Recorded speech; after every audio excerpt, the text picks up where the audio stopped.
has, of course, been supplied in volume number 2 of the governor's documents at page number 14.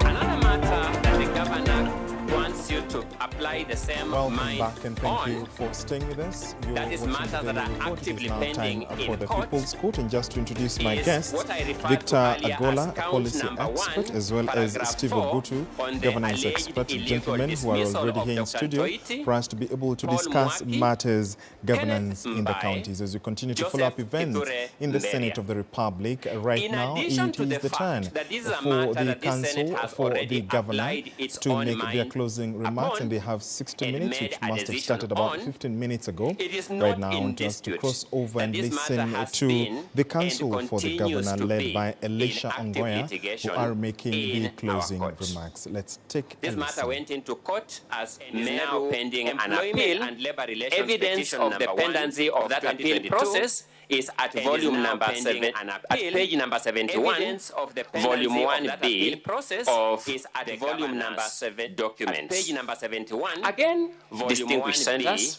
with of tremendous the humility, governor's I invite documents. this House to Again, take this distinguished as a senators, question of with principle. tremendous humility, What is the policy, the legal policy of this Senate on matters that are What is the actively policy, pending in the our legal courts, policy of such this as Senate ground on matters number 1, that are paragraph actively 4, pending count in number our 1 courts, such as of this ground impeachment motion. number 1, paragraph 4, If you look number at 1 ground number of 2, this impeachment motion. paragraph 6, If you look at and ground number 2, 3, paragraph 6, 11 of the impeachment motion, and ground number 3, that motion, just for good Paragraph order, is in 11 the of the County impeachment Assembly's motion. documents, volume 1.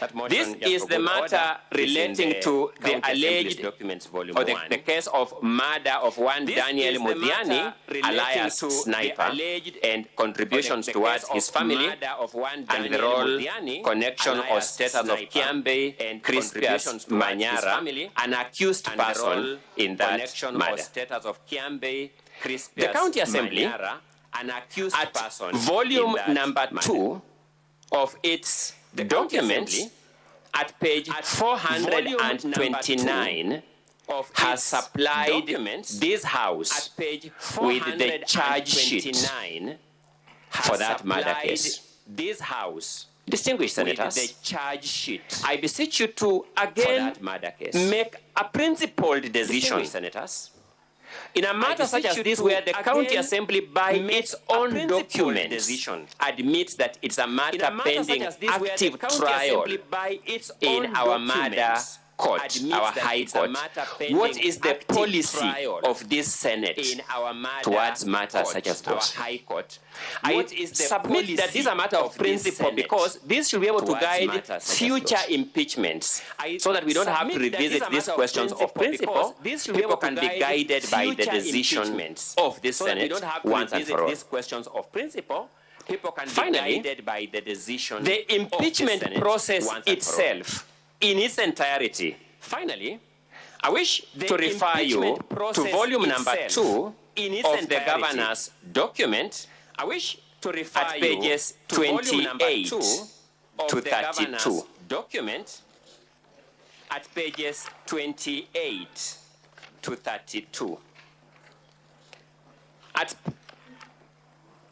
page 28, you can see Meru Constitutional Petition number Page 28, E013 you can see of Meru 2024. Constitutional Petition The number parties to that case are Honorable Kawira of Mwangaza, 2024. petitioner, and the County Assembly The of parties to that Meru, case are respondent. Honorable Kawira Mwangaza, The two petitioner, parties now appearing before the you County Assembly and of represented Meru, by council, respondent. as has been the the two case. parties now appearing before If you we turn and to represented page by council, as has number been the case. 31 If we of turn the to governor's page volume number 2, number there is 31 a ruling of court of which says the governor's the volume number upshot 2, of the there above is is that the ruling of impeachment court process which is says halted the upshot of pending the my above ruling And this, since this matter is of public interest, the ruling, pending my ruling, and this, since this matter And that is is of public Elisha interest, Ongoya, the counsel ruling for on the the interested parties and governor the main of Meru petition County, will Kawira be Mwangaza, delivered making on his 29th closing July remarks. 2024 And just to bring you via up to email speed to of all what is parties. expected afterwards, his It closing is in the public statement, domain which that ruling lasts was 60 minutes. not Earlier delivered on, on counsel that for the day county assembly and had is 60 still minutes. pending delivery, Should be and this around order remains 10:45 in force. p.m. That's when he will wind up As the a current matter of council, principle, and then I voting invite senators to for reflect on that this impeachment question. motion clause by Because clause the will governor has follow been brought here by the county the assembly senators claiming to vote that it whether to wants to save strike a or blow to oust for the the rule governor, of law. Kawira Mwangaza, by way And yet of we are impeachment. here And to discuss matters debating governance this in the matter counties, I do in have the face Victor of an Agola, order policy expert, joining me reading, here in and I studio. quote, On my left, "The and on my upshot right of the is above Steve is Ogutu, a that the governance expert. impeachment Gentlemen, good evening and process is welcome. halted." Thank you very much. Brilliant. And I'll start with you, As a matter of Victor. principle, When we look distinguished at senators, the exercise of the what Constitution position do you want by to take especially the on County this Assembly matter? of Meru, it is the You third are the time that they are judges. doing this. You will make Perhaps the the other governor to decision have gone one through way this or was the the neighboring other. county of Embu, who I have people done my touted had part 9 lives. as legal I'd like to pick your mind without representative to my getting into clients. subjudice or I have content made of full the and candid Senate, which is disclosure of course acting that as a court at this we may be point. perpetuating What do you make of the a violation exercise of the rule and of law. We implementation may be. of the I am County not Government the decision Act maker. that speaks about matters I leave impeachment? the eventual And what exactly decision would we to be your able dealing hands, with right now in Meru distinguished County? This is the senators. third time. The last Is this the impeachment way was we just shall 9 grow months ago. our institutions? I think maybe If a court it's of time for us to competent put jurisdiction these can make an conversations order of such as this, impeachment into context. the county assembly And the question that I've been proceeds asking in myself violation of this as order. a The Kenyan governor has told you on youth, her part, we call that she word, has taken some action even as on this the Senate is violation, going through this and process, at page what is going 35 through the mind onwards, you will see through the a average contempt Kenyan? of You know, court your average mama mboga, application your average that she young has person filed. She has sitting done there. her part. Remember, The court we've will deal with had that. protests that took Shall place we, a sitting couple in of good weeks ago. conscience, And our what the question is, attention what was having the been issues, drawn to or what are these the current facts, issues that perpetuate this process, which are on the really face of it, the county angering government has undertaken in Kenyans, violation young Kenyans of for a that valid matter? court order. And I think It is not for the governor. what we It's should be not for our focused council on as a to make country, that decision. in as much as we have Distinguished senators, processes the heavier that task are there to be able to lies with impeach a you governor in to case make a decision of bad one way behavior or the or other things not working as on well. this. I think as a country, our Questions of focus principle ideally should be touching looking at the counties on and asking those ourselves, specific are they paragraphs really doing the of job those that they specific ought counts to that be I have doing? alluded to? We know we have And a big on problem this of impeachment process as a pending whole, bills. The Auditor as I General have had drawn your indicated attention around to 160 page billion as of 30 June of 2023. volume Is it an number 2 issue that is of the trickling governance to this impeachment? Because that's really Let a me grave proceed by concern addressing you that should briefly concern on me the as a public Kenyan. audit. Are we looking at issues around licenses, which are things that are actually affecting small businesses as well as startups within the counties? Is the county government of Meru or any other county really implementing the programs that they need to implement to be able to support the livelihoods of women and youth within those counties? I think those are the matters or issues that I think are in the minds of Kenyans, even as we see this process going on. It's not that the process is, we can critique the process, but really in terms of the mood of the country, where are we at? I'm sure some Kenyans will just go to sleep because, this doesn't affect their daily life. Probably they're sleeping hungry. And, we are seeing a process of an impeachment going, and, we are not even asking the cost of going through the process of impeachment. It should be mind-boggling. He mentions cost.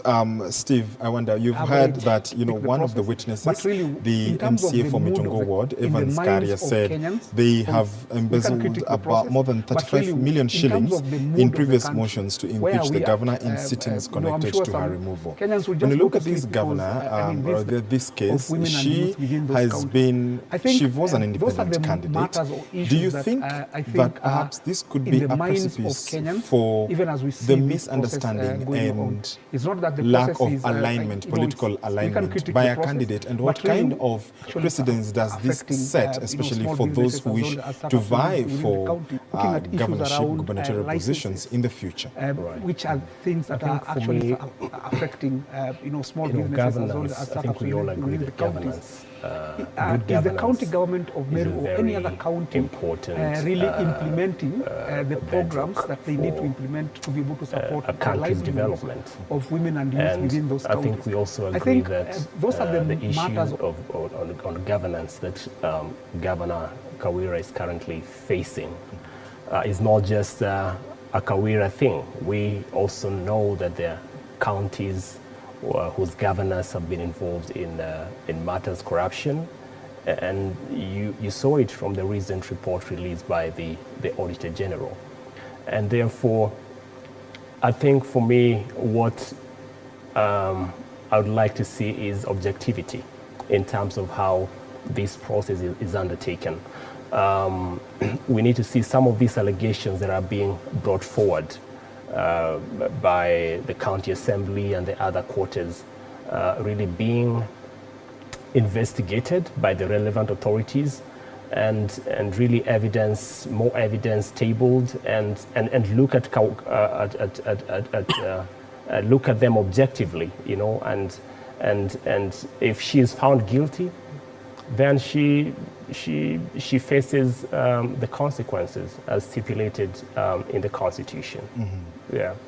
When we look at the clarification, especially on Article 181(1) of the Constitution on the removal of a county governor, it's gross violation of the Constitution. The charges, rather the grounds, where there are serious reasons for believing that the county governor has committed a crime under national or international law, abuse of office or gross misconduct, or physical or mental incapacity to perform the functions of office of the county governor.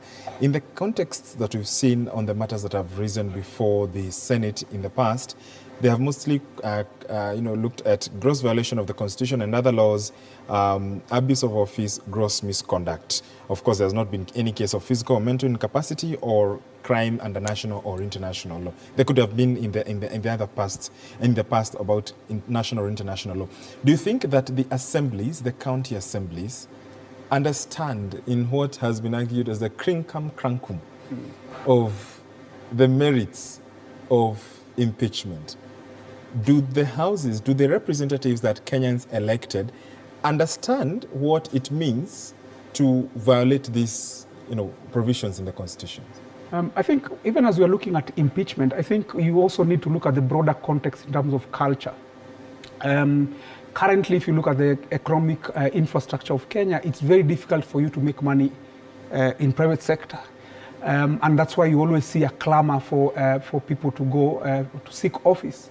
Mm-hmm. It doesn't make sense maybe for a private sector person who's earning a good salary to go to government if you have to look at remuneration only. Mm.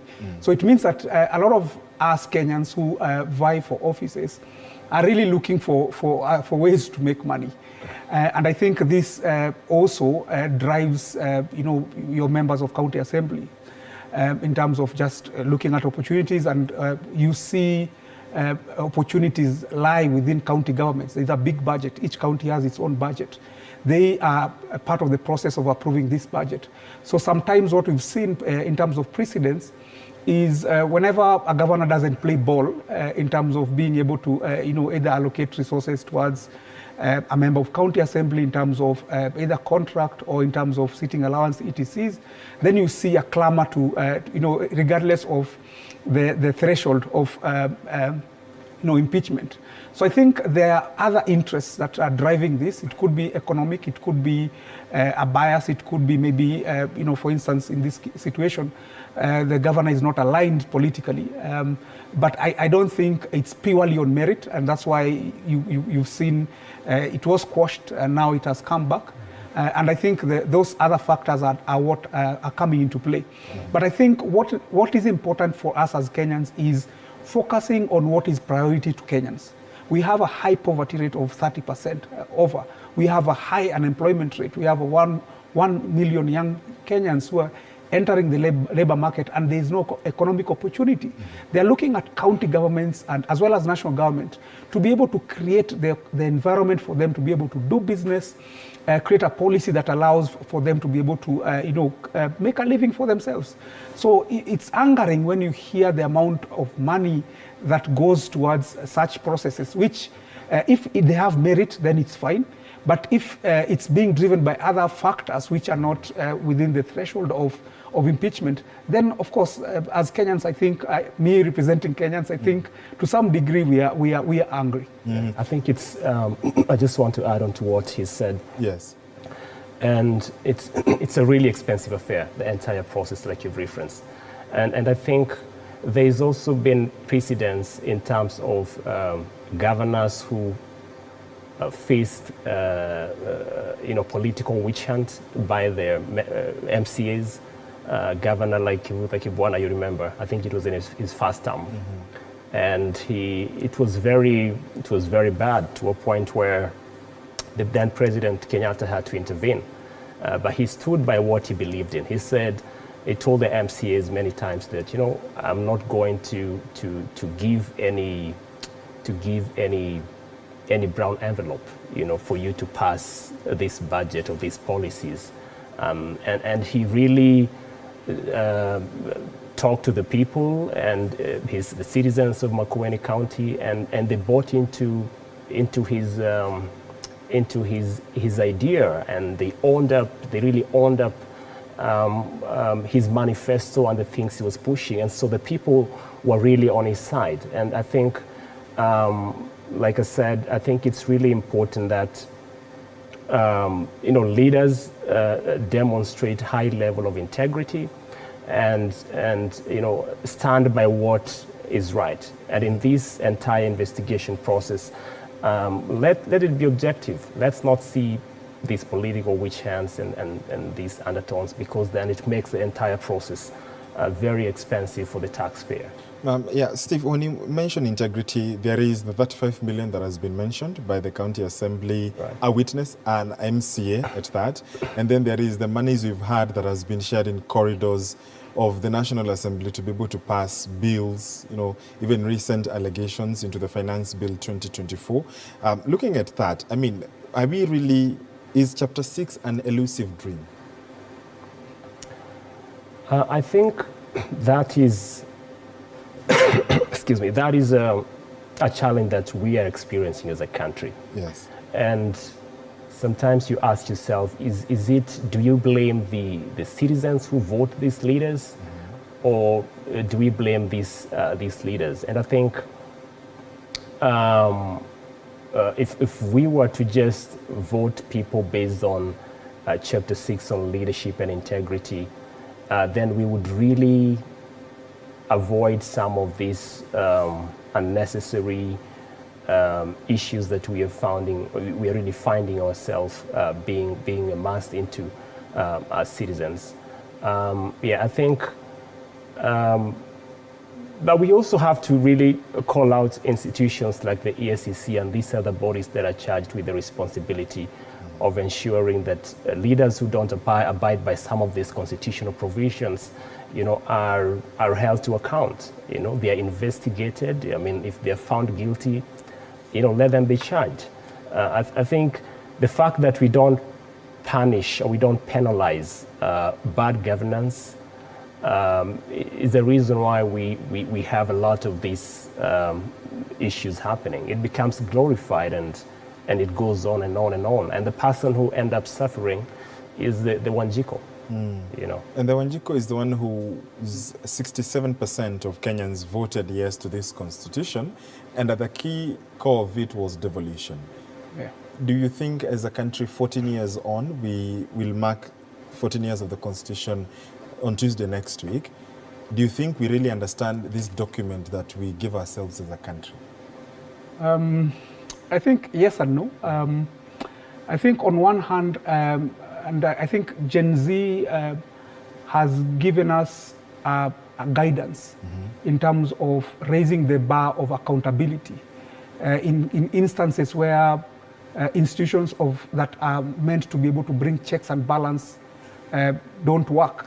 Currently, for example, we've had reports, or even I think it's an open secret, that Parliament is not doing its function in terms of oversighting, the executive, and of course this has, birthed, protests because we see numbers indicating that there is economic development, but if you look at your average Kenyan, they are broke. The country has been growing in terms of GDP, but it has been public sector-led growth, meaning there is very little private sector activities that is taking place. And I think maybe it's a call for the private sector. These are business member organizations or business associations, to be able to organize better, especially at the county level, to be able to hold them to account in terms of the strategic plans that are there. So each and every county has what we call the County Integrated Development Plan, which is a 5-year plan. And under those plans, we have your annual development plans. And of course, we have the finance bills. So usually what you find is that there is very little oversight that is happening from private sector, given the failure of, or even counties ignoring, directives from offices such as the Office of the Auditor General, which, in 2023, June indicated, for instance, that counties owe 160 billion to private sector players. If you are to look at that money in terms of your typical or average SME that is maybe making $1 million a year, that means that business will close. That's something that has to be looked into and has to be enforced. We cannot just sit and wait, and all the reasons for these pending bills are out there. The Auditor General has indicated that some of it is diversion of funds that is meant to be able to pay an SME, that is diverted to pay other suppliers or through corruption. We need to be able to either hold institutions that are supposed to hold both the county executive and national executive to account, and if not, then private sector has to organize better to ensure that we're able to hold the counties accountable for every shilling that they collect and they spend. It's angering, for instance, to see, for example, the county government of Meru, where we see in 3 separate departments, we are seeing establishment of an SME fund. So you go to the trade sector, you'd find that they have a revolving fund. If you go to the youth department, they have set aside money for a revolving fund. Under the finance and economic department, they are setting up a microfinance, a Meru microfinance. Government does not do business; it facilitates, the private sector to work. So I think the earlier we're able to hold governors to account, and including if you're not able to implement your strategy, to be part of the reasons why you need to be impeached. It's a crime for you to go for governorship, get resources, and use those resources in a manner that does not benefit your citizenry or your people who reside within the county. So I think that is something that we need to look into. I agree, and we have a very good constitution. We have very good documents, and Kenya is known for doing very good policy documents. But I think the issue of enforcement has to come out very strongly in terms of us holding public institutions, but also private sector organizing better to ensure that we're able to hold both county and national government to account, especially on matters resources. And resources, the allocation that goes to counties, the Constitution places the national government to remit 15% minimum. Right. There have been attempts to take it higher over time and lower. There's also the conversation on own source revenue. Right. Do you think the math has mathed 14 years later? Are we understanding that we need to bring in this much as a county? We need to have these incentives before we start complaining that the national government owes us this much? Right. I don't think we have. I think we have tried to make some progress in that regard, but I don't think there's ever been a time when we have hit the 15% constitutional provision, right? And I agree. You talked about the on-source revenue collection, but we also have to understand when you get to travel across Kenya. Not every county is like Nairobi. You go to counties in the northeastern parts, or counties like Taita Taveta, where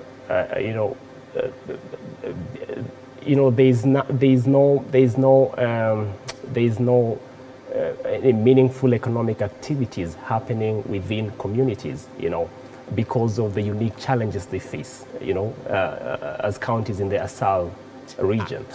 And therefore it becomes very difficult for them to really generate this on-source revenue. I'm saying this because I've had a chance to interact with a number of governors and leaders in those counties, and what they're always raising, the issue they're always raising, especially regarding the collection of the on-source revenue, is, they have a lot of challenges they're addressing, they're facing, like droughts, very extreme droughts, and they actually impacted severely by climate change, by virtue of them belonging to the SL region, and therefore it becomes very difficult for them to meet this provision. But having said that, I think generally we all agree that devolution, if there is anything beautiful that ever happened to this country, is the introduction of devolution. Today you go to areas that used to be very dead, cities that, towns that were no longer existed, never had life, never had vibrant economies. But today you go there, you see some semblance of economy, you go to places that never used to have health facilities. Today, women are able to deliver safely because there is some, the distance to access health care services have been reduced. And I think these are some of the progress that we have to guard very jealously. And I think that's why good governance is something that we have to always fight for. We have to demand for it. We have to see value for the money that we give in terms of taxes as the Kenyan people. I just wanted to say, I think the approach in terms of county governments to supporting businesses and especially SMEs, I think is one thing. I do not know if it's a question of incompetence or just the inability or the refusal to be able to support businesses. I'll give you a good example of CES and branding license. So CES is a tax that is taxed on agricultural products as well as products within construction, quarry materials, etc. CES constitutes less than 2% of county revenue. In terms of on-source revenue. But if you look at CES from an SME perspective, it's a very disruptive, tax. I was talking to an SME the other day who is in the business of transport. Yes. They got a contract to move someone from Nairobi to Mombasa. They were paying branding license for every county they are going through. The customer paid them 40,000 for them to be able to move from here to Mombasa. You can imagine the amount of money that he paid through branding meant that particular business was at a loss. So it means that, for instance, someone who's doing transport business cannot even dare move from one county to the next. Number two, if you look at the veracity of the programs that counties are putting out, most of them are wanting. So if you want to be able to collect revenue, it means that you need to be able to support your SMEs for them to grow, and as they grow, you're able to collect more revenue. But if you look at the county integrated development plans, if you look at the annual development plans, number one, either the strategies put a week, I gave the example of Meru, where we are seeing 3 different funds for SMEs in different sectors. That's a waste of resources. We are seeing a county government setting up a microfinance. I mean, is a county government supposed to be setting up banks or allowing for private sector to do that? So you can already see that there's a struggle in terms of the formulation of some of these programs, and we're not even talking about money being siphoned, money being lost through corruption. So in that instance, there is no way on-source revenue is going to grow if you're putting suboptimal programs and you're still eating the same money through dubious means. So it means that counties will always be in this cycle where they can't raise revenue and will depend on national government. National government is struggling. Then we remain in a catch-22 where the only thing they look out for is trying to increase the cost of licenses to existing businesses. I mean, in Nairobi County, for instance, for you to be able to set up a manufacturing plant, on average would cost you, looking at the last financial year, would cost you around 106,000. 106,000 for you to set up a small manufacturing plant is impossible, and that's only one license. You've not done, all corporate taxes, etc. So it's very expensive for you to be able to set up, any serious manufacturing or agribusiness within these counties. So unless that changes, then we'll still have the debate of pending bills and suboptimal on-source revenue performance. Let's hold on to that thought, Steve, because we need to take a short break. When we come back, we continue this conversation. We ask you tonight, do you feel like you are well governed in the counties? Go ahead and send in your questions, your comments, your response to the program tonight, even as you continue to monitor the activities in the Senate as the trial of the impeachment trial of Kawira Mwangaza continues. On X, formerly Twitter, we are at TV47 News or at George Maringa _ use the hashtag Daily Report, hashtag People's Court. We're back in a short while. Do stay with us. Established as a principle that a nexus must be drawn between the governor and the alleged gross violations of the Constitution or any law. So that where the County Public Service Board, for example, fails to interdict or suspend an employee who is charged in a court of law, it strains my imagination how anyone within the most fertile imagination on earth can create a nexus between that and the governor. I leave it to the distinguished house here to make a decision on that question. In conclusion, distinguished senators, I have been reflecting on the life and the times of Honorable Kawira Mwangaza. In my other world, Mr. Speaker, I am a teacher, and I talk to my law students every day in a mentorship program, and I was telling them that in the fullness of time, when I am tasked to make my intellectual contributions on gender and the law, my writing will not be on the 2/3 gender principle.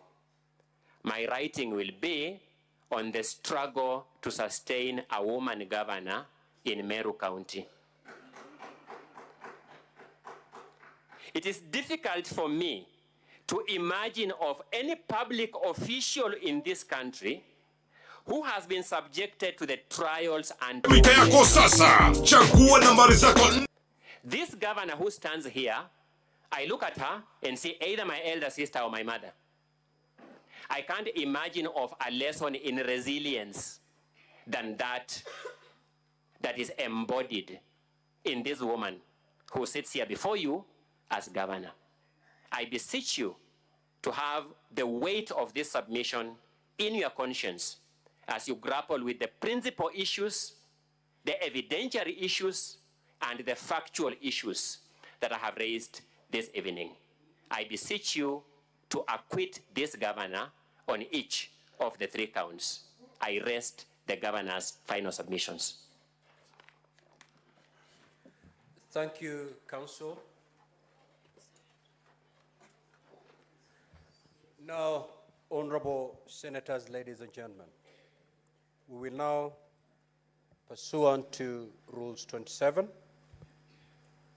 of the rules of procedure as contained in the third schedule of our standing orders. Continue to monitor the events of the Senate, the impeachment trial of Kawira Mwangaza, the governor for Meru County, and it is now live pictures, as you can see on your screen. The council for, rather, Amason Kingi, the speaker, is currently speaking. Let's listen in. And the media to cease live broadcast forthwith.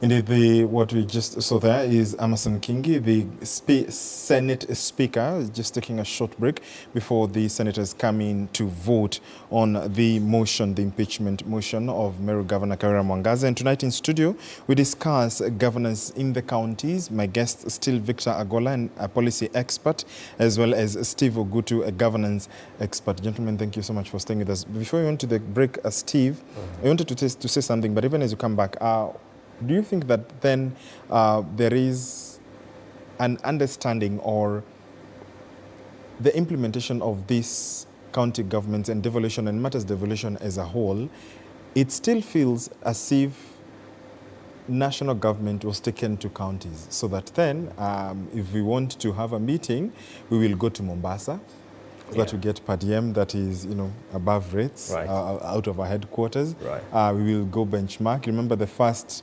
episode of the first period of implementation of this constitution was full of benchmarking. There is redefined and reinvented benchmarking. Do you get a taste and a feeling of, proper governance since you're a governance specialist? Yeah, I think this issue of benchmarking has become very fashionable within the counties, and it's, I would say it's a diplomatic way of saying, give us kickback for us to help you pass a motion or a bill in the county assembly. And it's really unfortunate. I think one of the crises that I think we face as a country is, I think we have leaders who are elected and they don't know why they are elected. They get elected and all they think about is self-satisfaction. It's how much can I steal during my tenure, in office. And I think that is really unfortunate. If we had leaders who Chapter 6 describes, and other provisions of our Constitution describes, then Kenya would be very far in terms of development. But I also wanted to add on to the debate on source revenue. I think one of the challenges that counties are facing is there seem to be policies that don't favor smallholder businesses, policies that don't favor the private sector investment. And I think one way to really enhance the collection of on-source revenue is to create an enabling environment that encourages the private sector to come in and invest in different sectors, but also encourage the small scale businesses to really make small investments within the counties. That way it becomes easier to collect taxes, to collect this revenue as a county. As it said, you don't increase your collection of taxes by coming up with different types of taxes. Countries that have really progressed in terms of development, how they handle the taxes is you expand the bracket, and how you do that is by putting in place laws that really and policies that really encourages local people to do business. That's how you create jobs. That's how you grow economies. So I think that should be the way to go, if you ask me. Yeah. Okay. I think the issue around there's a challenge around incentives within the public sector. In private sector, hard work, innovation, risk taking is always rewarded. That's why you hear that a CEO who's done exceptionally well at the end of the financial year receives a bonus. That doesn't happen in private sector, in public sector. Sorry. So it means that with a low salary, what else is there to incentivize you to be able to work hard? So I think the only incentive that we see, from public sector, officers is that DSA and travel is the only other way in which I can be able to get revenue outside of being corrupt. And I think that has to change, and it has to change in a systematic way. I think the way counties do their budget also has to be tightened to ensure that you only budget based on real cash flow. So what happens currently is, the county government would estimate based on the finance bill, even if it's not based on reality, right, will increase this, license by X amount, will increase this by X amount, then peg their expenditure based on this inflated revenue. Yes. So what happens is, as you start collecting and the economy is not performing as well, what would happen is you'll take the cash flow to expenditure budget lines that would favor you, which possibly would be travel. Yeah. So I think a better way to manage that would be to be able to do your budget based on cash flow. So if last year we were able to collect 10 billion, it means that can only grow by so much, maybe 1-2%. So it means that we try to budget and prioritize based on the reality in terms of cash flow, so that we also reduce spending bills. Otherwise, the assumption of putting finance bills, unexpected numbers that don't make sense, then it doesn't work, you don't collect. Then, of course, because maybe you contracted an SME for a genuine work, right, you gave them an LPO, but you don't have the cash flow to be able to pay them, it goes to pending bills, which then complicates issues. So I think one of the areas is to budget based on cash flow, rather than on projected revenue that doesn't really come to fruition, can maybe address the issue of less travel and more work for public servants. Mm-hmm. Mm-hmm. Yeah, Steve, there is the issue of, when you look at some counties, they're still ruminating and discussing of mundane things and issues such as headquarters. Whereas we moved devolution and services to Mwananchi, later on there was a discussion among some counties, like Ipia, Tharaka Nithi, for instance, saying instead of, say, the headquarters in Nanyuki for Laikipia to move to Rumuruti, for Tharaka Nithi to move from Chuka to Kadhwana. And it was a discussion on moving services and service delivery. Talk to us about the influence or the impact of the headquarters conversation in counties, and back to the initial question of, is it national government back now to county government? I think, as they say, politics is local. Mm-hmm. And everybody wants to feel like they are close to power. And I think when you talk about development, there's always a question on inclusivity. Mm-hmm. And as we say, achieving total inclusivity is very difficult. And I think some of these things to do with the positioning of county headquarters and all this are just meant to achieve that, achieve those levels of inclusion, mm-hmm. Which sometimes can really be difficult. Yeah. So I think for me, that's how I view it. But just to also add something that one of the crises that counties also are facing, especially from the national government, is this delayed disbursement of funds. Yes. I think that has been a very serious crisis that most counties are grappling with.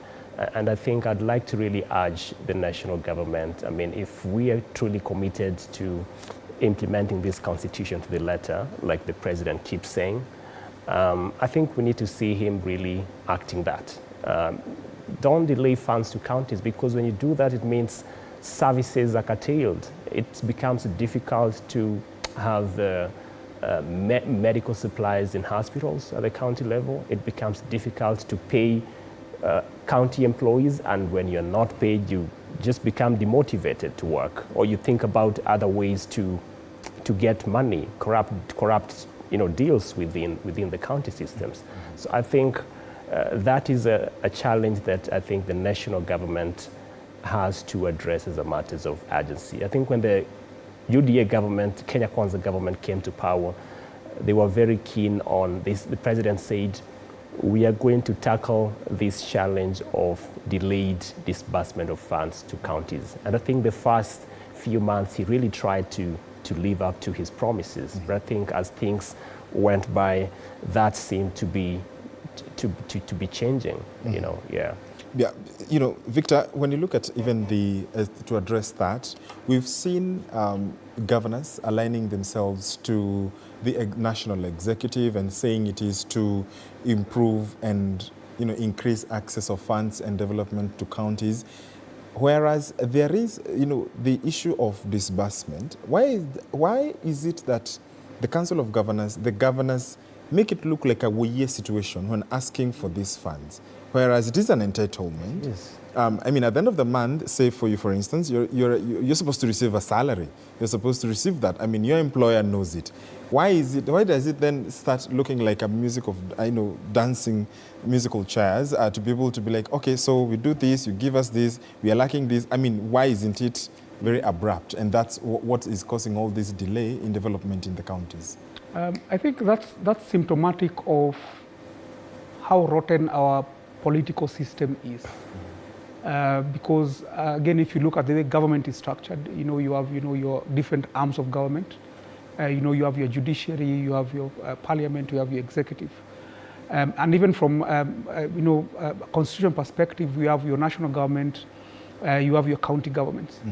But the problem is the way the political class or the political system is organized for them to be able to take government always has a ripple effect in terms of actual governance.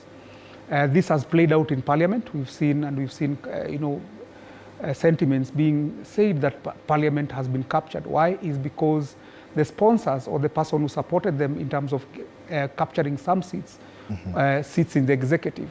So then it means that when we get into government, it's very difficult for you to be able to unshackle yourself from the pangs or from the shackle of the executive. Mm-hmm. So it means that at that instance, National Assembly has been compromised. The role of oversight becomes a challenge. The same happened for governors. Governors come under a particular political formation. Yes. And they always have manifestos and conversations that are behind the scenes that take place before an election. So the question is, if you as a governor was elected through support and financing by maybe the president, for instance, do you think you'd have the moral authority for you to come to make demands? Mm-hmm. That becomes a challenge. And I think that's why I'm saying the political system, the way we organize politically has to change for us to be able to have autonomy between the different arms of government as well as governors.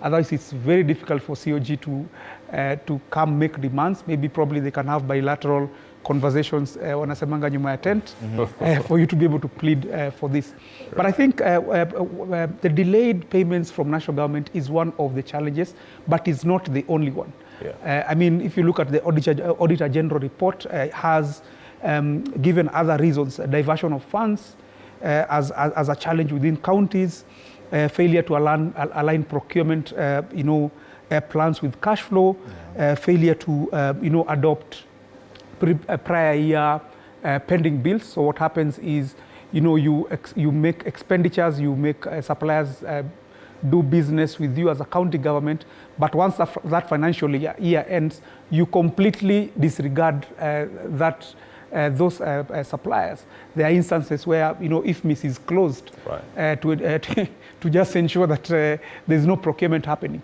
So there are many reasons. I think it's not one reason that is not making counties to work. And this is the reason why I say it's very important for county governments to be held accountable to some of the misgivings that they have. Who will hold them accountable, these county governments? We have the county assembly that should be asking these questions. Why do we have a pending bill? But they are not. They must actually be asking these questions in terms of we can't have a growing pending bill. That has to stop at some point. We are at 160 billion as of June 2023. I'm sure this year, we are going to add several billions. Something has to give. If National Assembly or County Assembly cannot do it, then I think the call is on the private sector through, the BMOs, the business associations, to be able to come and hold county government to account during public participation. The way we did it, or the way Kenyans did it with the Finance Bill 2024, is the same energy that we should take to county governments. Mind you, if you are to quickly search for any finance bill within the counties, it's very difficult for you to get it. Why? It's because they don't want accountability. Yet, if you look at the Constitution, if you look at the PFM Act, it mandates counties to be able to put finance bills in a public place, which would allow for different stakeholders to critique, but they're not even at the very least putting out the finance bill for us to be able to see. Something has to give. Right. I think one way to really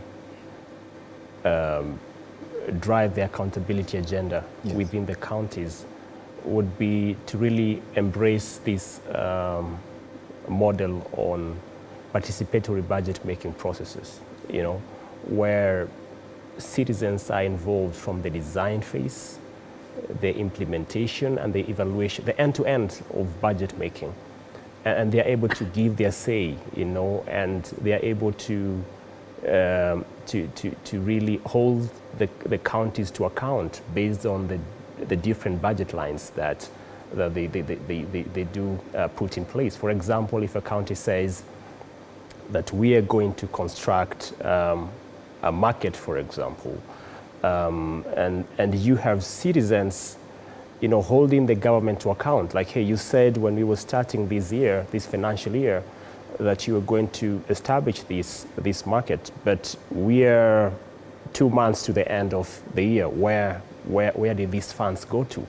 And I think counties like Makueni have really embraced that model, and it's working. Counties like Taita Taveta have embraced the participatory budget-making process model, and it's working. And beyond that, they are also embedding social accountability mechanisms, where there's scorecards given to different ministries, I think on a quarterly basis. And there are committees right from the village level to the sub-county, to the county level that really meets and decides which projects they are going to focus on this financial year, and they are involved in budgeting for those projects and the implementation and monitoring of those projects. And that really helps to create ownership of citizens in terms of how development is done at the county level, and therefore boost sustainability, which is always a big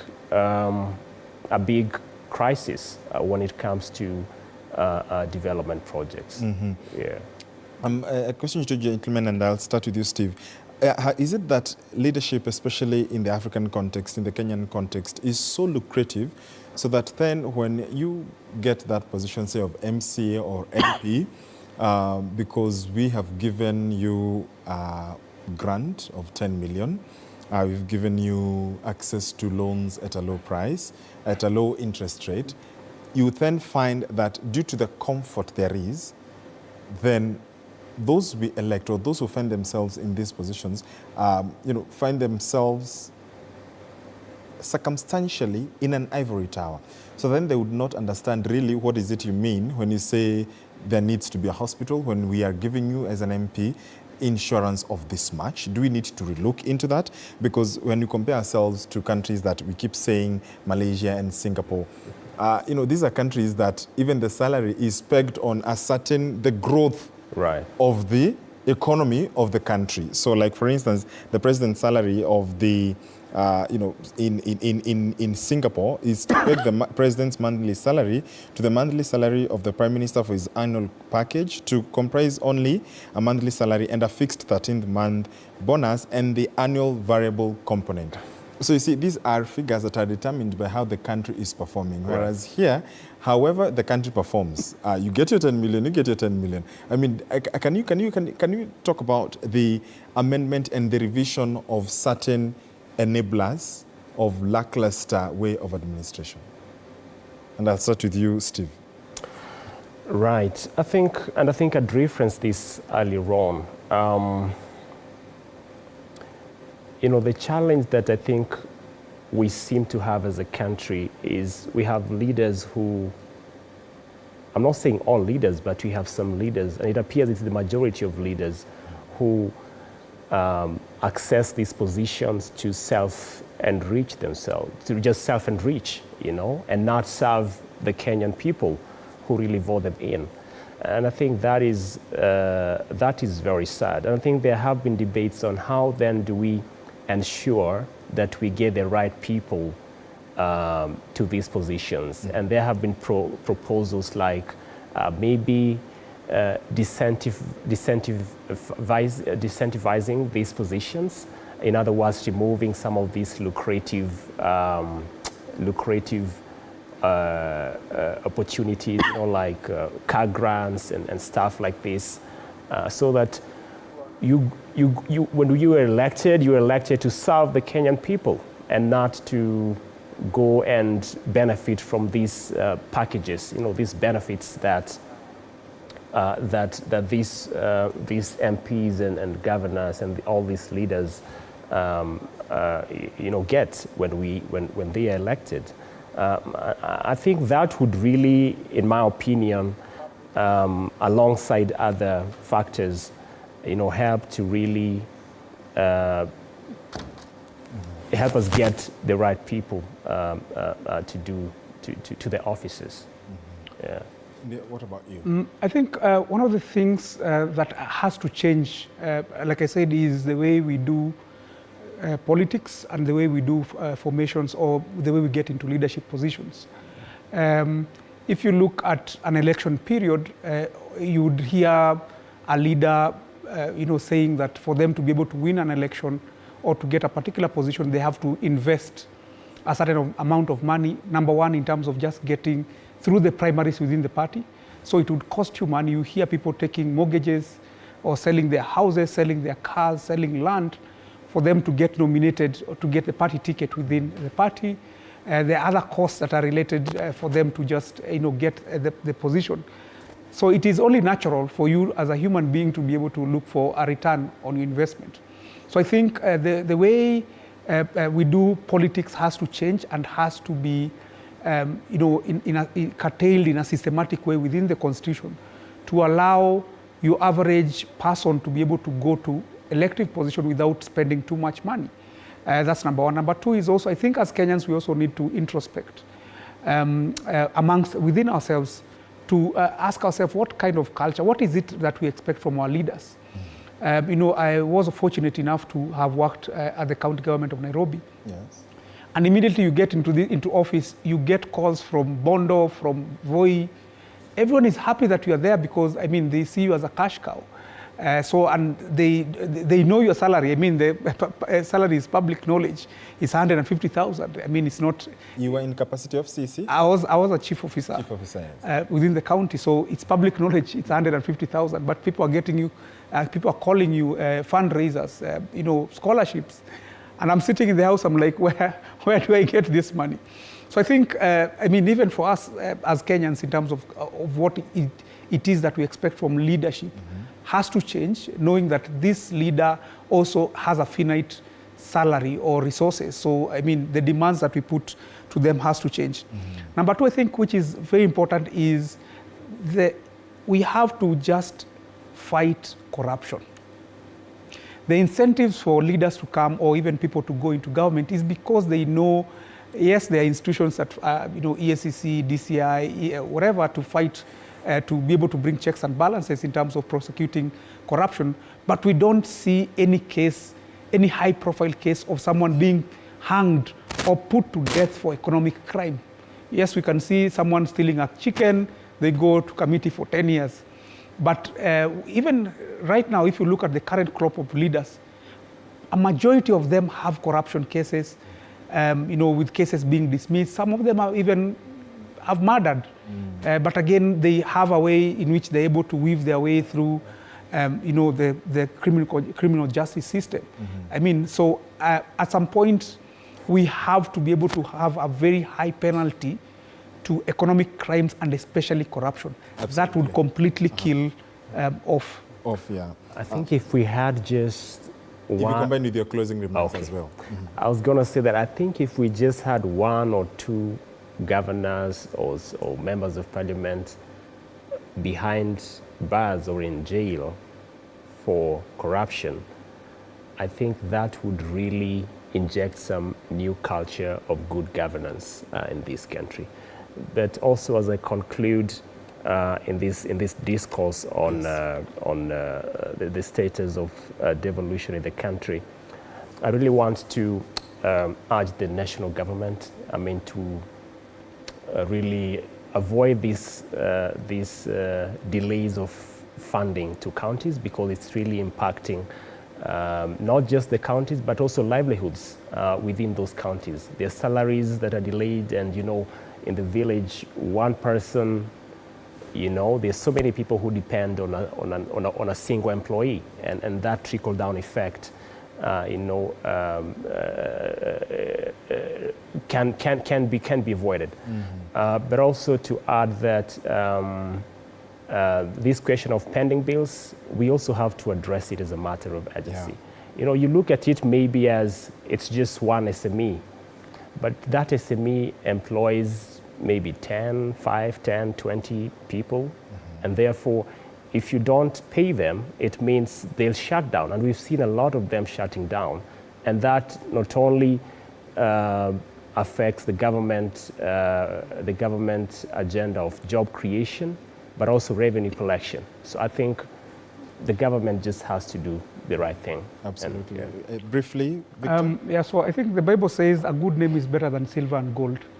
I think my plea is to our leaders in the different arms of government. Yes, you might be comfortable receiving a kickback, but in the end, the question, you will die and you will not go with a single shilling to your grave. So I think it's for all leaders to be able to do their job. I mean, you are a leader for a reason, to be able to serve the people. And number two is county governments need to focus on pending bills and ensure that they are able to pay, as well as create an enabling environment that allows for SMEs to be able to thrive within the counties. Indeed, thank you so much. You've been speaking to Victor Agola, policy expert, as well as Steve Ogutu, governance expert, tonight on the People's Court on matters governance in the counties. We thank you for staying with us. When we came up from the break, you did see the Speaker of the Senate, Amason Kingi, just winding up on his remarks, and I just want to bring you up to speed with what has been happening tonight. Another event we've been continuing to monitor for you, the impeachment trial of Meru Governor Kawira Mwangaza.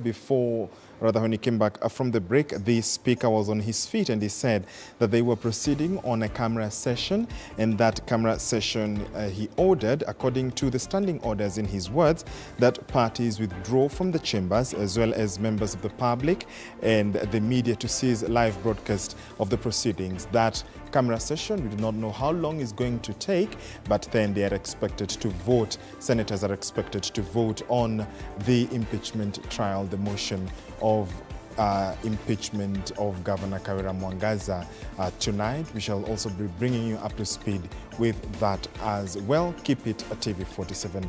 My name is George Maringa. Thanking you so much for your splendid company. And just to get you some feedback here, you said, Chebi, you said, hello, watching from Starehe, Nairobi. I like the ongoing discussion